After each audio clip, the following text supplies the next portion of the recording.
Live from New Delhi, you're watching DD India Live, India's voice to the world. I'm Ramesh Ramachandran.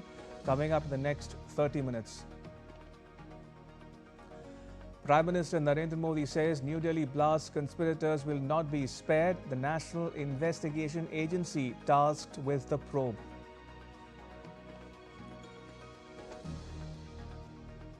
Prime Minister Modi holds delegation-level talks with Bhutan's King Jigme Khesar Namgyel Wangchuk. Polling on for the second and last phase of Bihar election, 60.4% votes cast till 3 p.m. President Draupadi Murmu attends the 50th anniversary celebrations of Angola's independence.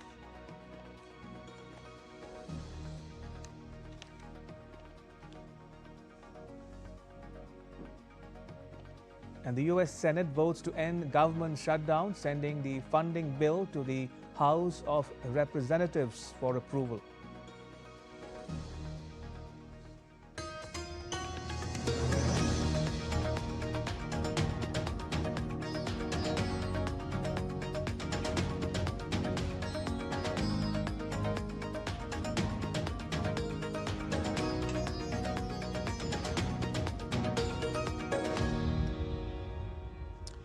A high-intensity explosion ripped through a slow-moving car at a traffic signal near the Red Fort metro station in New Delhi on Monday, killing at least 8 people and injuring several others. The Delhi police on Tuesday registered a case under Sections 16 and 18 of the Unlawful Activities Prevention Act, various sections of the Explosives Act, and the Bharatiya Nyaya Sanhita at the Kotwali police station.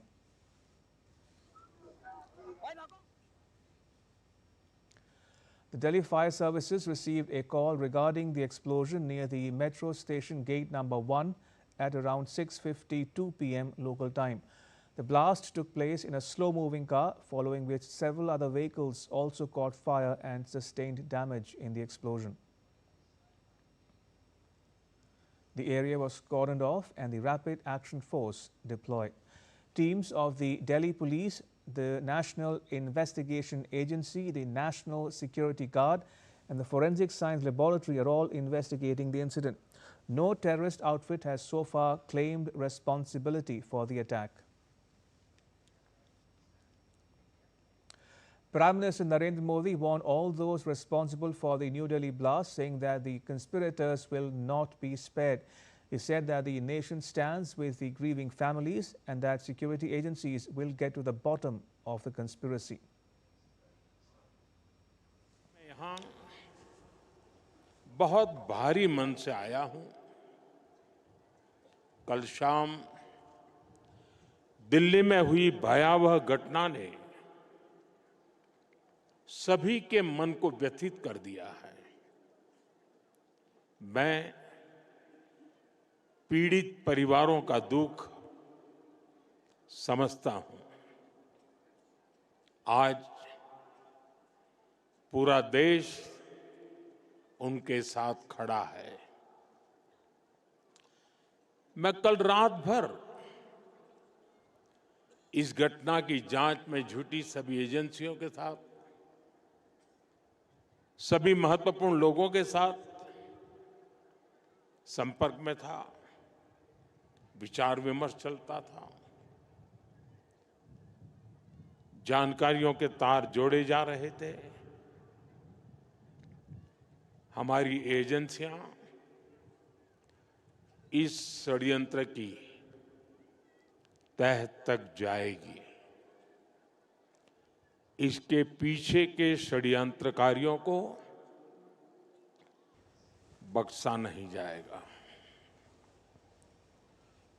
All those responsible will be brought to justice.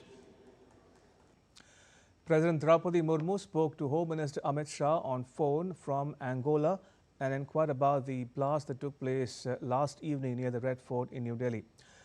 Home Minister Amit Shah also chaired a meeting with top security officials, the Home Secretary, the Intelligence Bureau Chief, the Delhi Police Commissioner, and the National Investigation Agency Chief attended the meeting. The police chief of the Union Territory of Jammu and Kashmir attended the meeting virtually. President Draupadi Murmu attended the 50th Independence Day celebrations of Angola in Luanda on Tuesday. She was received by Angola's President João Lourenço and First Lady Ana Dias Lourenço. Angola gained independence in 1975 with Dr. Antonio Agostinho Neto serving as its first president after leading the popular movement for the liberation of Angola in its struggle for freedom. President Murmu's visit is part of her 4-day tour of Angola, after which she will travel to the Republic of Botswana for the second leg of her visit. Prime Minister Modi is in Bhutan on a 2-day visit to the Himalayan nation. The Prime Minister and Bhutan's King Jigme Khesar Namgyel Wangchuk held delegation-level talks in the capital, Thimphu. The leaders held discussions on various regional and mutual issues. Meanwhile, 3 MOUs are being exchanged: cooperation in renewable energy, cooperation in healthcare and medicine, and building institutional linkages for mental health.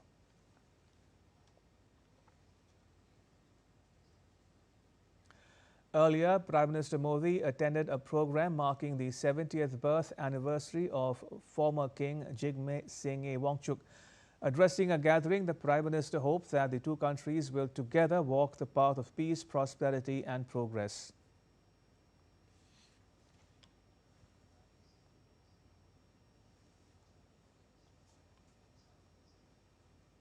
Bharat और भूटान सिर्फ सीमाओं से नहीं, संस्कृतियों से भी जुड़े हैं। हमारा रिश्ता वैल्यूज का है, इमोशंस का है, पीस का है, प्रोग्रेस का है। 2014 में प्रधानमंत्री पद की शपथ लेने के बाद मुझे अपनी पहली विदेश यात्रा में भूटान आने का अवसर मिला था। मैं आज भी उस यात्रा को याद करता हूं तो मन भावनाओं से भर जाता है। भारत और भूटान के संबंध इतने सशक्त और समृद्ध हैं। हम मुश्किलों में भी साथ थे, हमने चुनौतियों का सामना भी मिलकर किया, और आज जब हम प्रोग्रेस की, प्रॉस्पेरिटी की तरफ चल पड़े हैं, तब भी हमारा साथ और मजबूत हो रहा है। Bhutan's King Jigme Khesar Namgyel Wangchuk led a mass prayer in Thimphu on Tuesday, joined by thousands of Bhutanese nationals.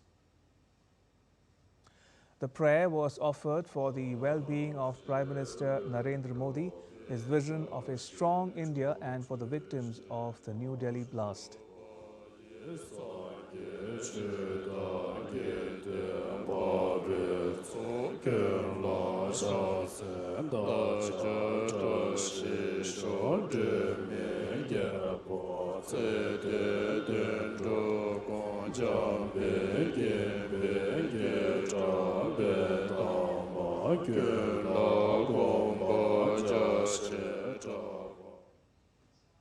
Together and pray for India, pray for Prime Minister Modi. May all your aspirations, may your vision and your service to India bear fruit. May you overcome each and every single obstacle, and may your dream of a even brighter, stronger, more prosperous India be fulfilled. But above all, we would like to take a moment and pray for the people who sadly lost their lives yesterday in Delhi. And now to the latest updates on the assembly election taking place in the eastern state of Bihar. Approximately 60.4% voter turnout was registered till 3 p.m. local time in the second phase. The state is witnessing the second and last phase of its high-stakes election for 122 constituencies in 20 districts. Security has been tightened at some sensitive and vulnerable booths. Counting of votes will take place on 14th November. Minister of New and Renewable Energy Prahlad Joshi inaugurated the third Green Hydrogen Summit in New Delhi. Addressing the inaugural session, Principal Scientific Advisor to the Government of India, Professor Ajay Kumar Sood, said that R&D empowers a nation to solve complex challenges and drive economic growth. What started in 2023 as the mission is taking off very well on all the fronts, be it production, be it policy, be it deployment in various sectors, and be it in safety. So on all fronts, it is going very well. And India in the green hydrogen sector has a huge potential, not only for our internal consumption in India, in various sectors, be it transport, be it steel, be it any other fertilizers, but also extremely high export potential. So on all of them, this mission is delivering on scale. India's green hydrogen mission is moving full steam ahead. The Ministry of Renewable and Renewable Energy Secretary Santosh Kumar Sarangi said the green hydrogen R&D program comes with a budgetary outlay of 400 crore rupees, a major push to accelerate innovation in the sector. Under the mission, India aims to produce 5 million metric tons of green hydrogen every year by 2030, backed by an investment of 8 lakh crore rupees, and to cut down 6 million tons of CO2 annually, marking a decisive step towards a cleaner, greener future. The ministry doing to popularize the green hydrogen to all the sectors, especially steel and cement, which require this kind of technology? One, of course, is an incentive mechanism through which incentive for green hydrogen manufacturing and production is being given. So a kind of a production-linked incentive for electrolyzer manufacturing has been given, in which we are targeting at least 3 gigawatt of electrolyzer manufacturing. Similarly, 8,62,000 tons of green hydrogen production will be provided with incentive. In addition, we have done a demand aggregation from fertilizer plants in which requirement of 7,24,000 per annum over a period of 10 years to be supplied from the green hydrogen manufacturers to the fertilizer plants has been done, and we have discovered the lowest ever prices in the world during our tender. And in addition, we are doing multiple pilots in shipping, in transportation, in steel, and in multiple other segments to ensure that the industry adaptation is higher in future. The mission is there, and it requires a lot of money. What kind of finances are we talking about? So under National Green Hydrogen Mission, we have nearly 20,000 crore of outlay to support various initiatives. So I spoke of the recent tenders with regard to electrolyzer manufacturing, green hydrogen production, R&D to different institutions for safety, for storage.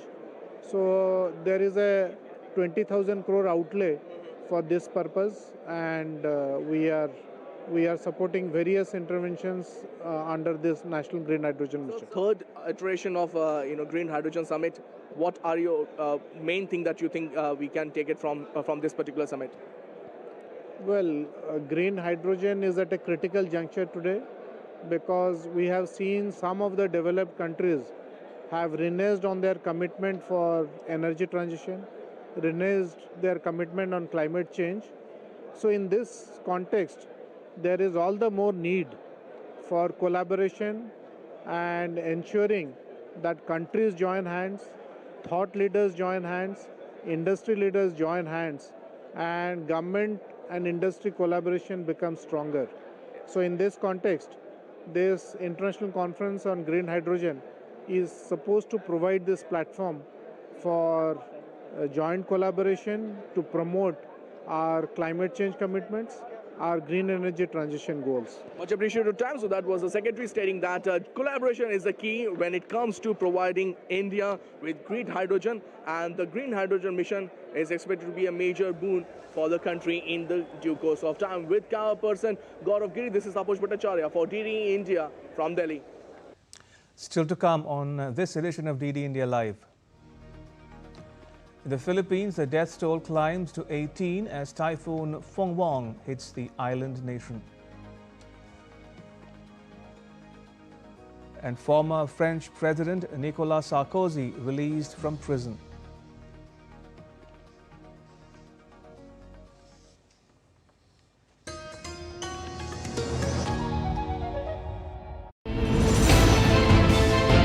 Geopolitics and trade deals. Economic challenges amid development. Hard work and the path to prosperity. It's the economy always. Between walkers, money is what money does and says. Supply creates its own demand. Between the bulls pulls and bears tears. When supply chains globalization and India rises to the podium. We'll get you centered with the economic brief at 8 p.m. every Thursday on DD India.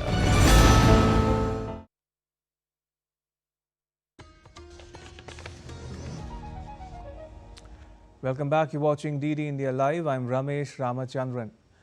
A two-day conclave on future warfare is being organized in the national capital at the Delhi Defence Dialogue. DD India's Vishal Barrister speaks exclusively with the senior research fellow from Armenia on the drone warfare and the impact of new age technology.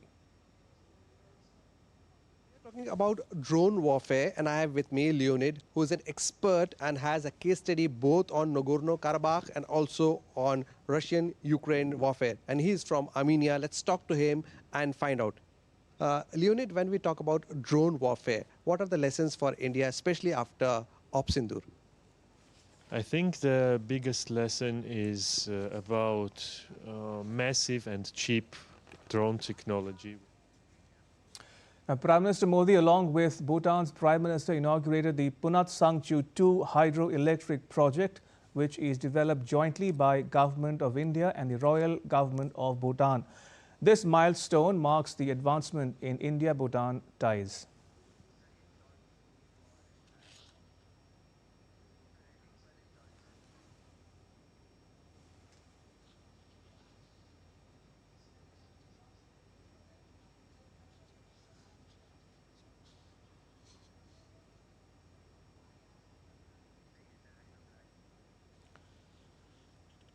Right, so if you're just joining us, we are getting to the latest visuals of the Prime Minister along with Bhutan's Prime Minister inaugurating the Punat Sangchu 2 hydroelectric project. A dream of sustainable prosperity, of harnessing the gifts of nature for the good of all.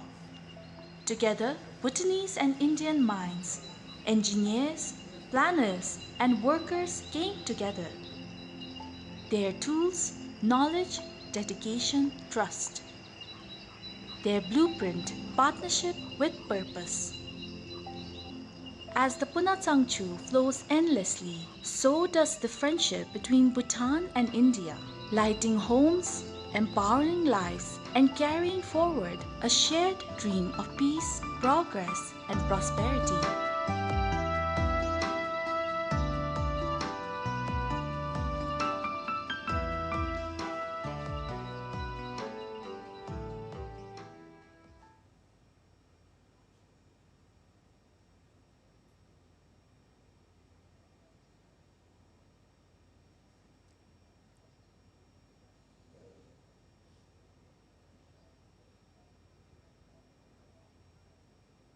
Right, if you're just joining us, we are getting to some more latest visuals from Thimphu as part of Prime Minister Modi's ongoing visit to Bhutan.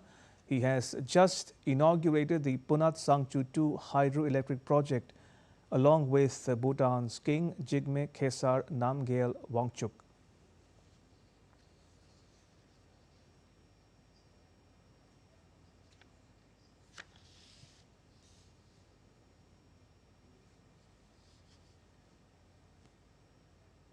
Guided by the far-sighted vision of His Majesty the King of Bhutan and the enduring commitment of the Government of India, a shared dream took root. A dream of sustainable prosperity, of harnessing the gifts of nature for the good of all. Together, Bhutanese and Indian minds, engineers, planners, and workers came together. Their tools, knowledge, dedication, trust. Their blueprint, partnership with purpose. As the Punat Sangchu flows endlessly, so does the friendship between Bhutan and India, lighting homes, empowering lives, and carrying forward a shared dream of peace, progress, and prosperity.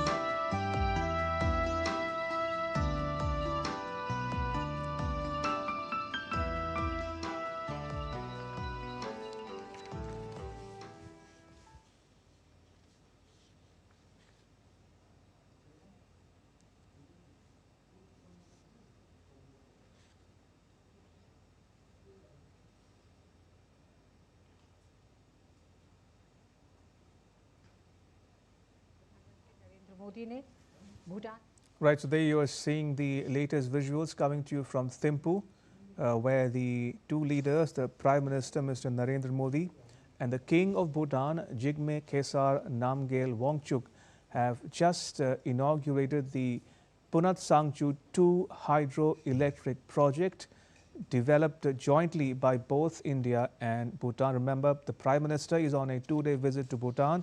He reached Thimphu this morning and he has since had a number of engagements, including attending the 70th birth anniversary of the former king, Jigme Singye Wangchuk.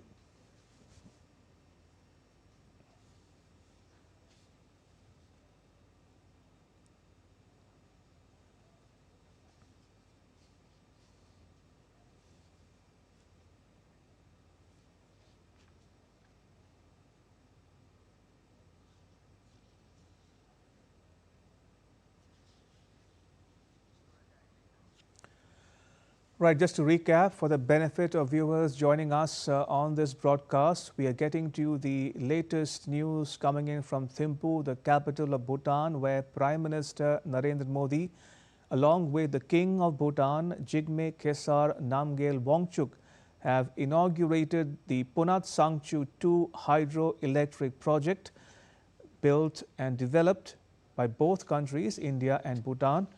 The Prime Minister is on a 2-day visit to the Himalayan nation. He reached Thimphu this morning and he has since joined in the 70th birth anniversary celebrations of the former king, Jigme Singye Wangchuk, in Thimphu.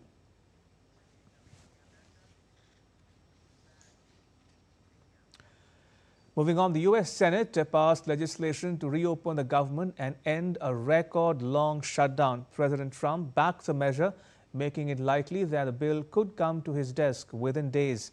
Meanwhile, the consequences of the shutdown have been compounding. U.S. airlines cancelled more than 2,000 flights. The Federal Aviation Administration limited private flights at a dozen airports.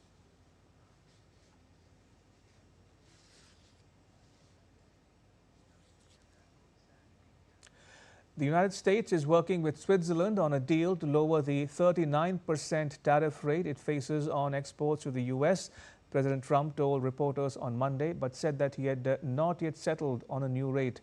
President Trump acknowledged that the U.S. had hit Switzerland hard, but said that Washington, D.C. viewed Switzerland as a good ally and wants the Alpine country to be successful.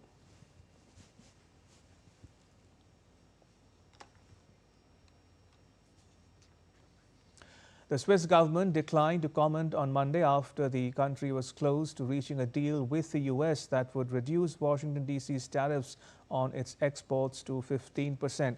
Switzerland has been scrambling to secure a trade agreement with President Trump that could reduce the 39% tariff rate that he slapped on Swiss imports in August, which was among the highest duties he levied in his global trade reset.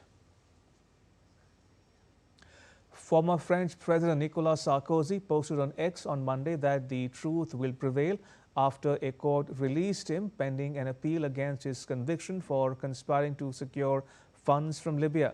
He expressed gratitude to those who supported him and said that he would now focus on the appeals process. Sarkozy was imprisoned on 21st October following a September conviction for criminal conspiracy related to efforts by close aides to obtain funding for his 2007 presidential campaign from the late Libyan leader Muammar Gaddafi. The court determined that he was not a flight risk and did not need to remain in custody while appealing. His release does not indicate a likelihood of success in his appeal, though. Sarkozy continues to deny any wrongdoing, describing himself as a target of revenge and hatred. Rescue teams in the Philippines are digging through mud and debris after Typhoon Fengwang tore across the country, leaving at least 18 dead and displacing more than 1.4 million people. The typhoon struck just days after Typhoon Kalmeji devastated central Philippines, killing 232 people. President Ferdinand Marcos on Monday announced that the state of national calamity declared in the wake of Kalmeji will be extended to a full year. And that's all for this edition of DD India Live. Let us know your thoughts on the news of the day. You can get the latest news and updates on the DD India mobile app. It's available on both Android and iOS platforms. Scan the QR code on the screen to download it. And we'll be back with more news as it breaks here on DD India. I'm Ramesh Ramachandran from all of us here in New Delhi. Thanks for watching DD India Live.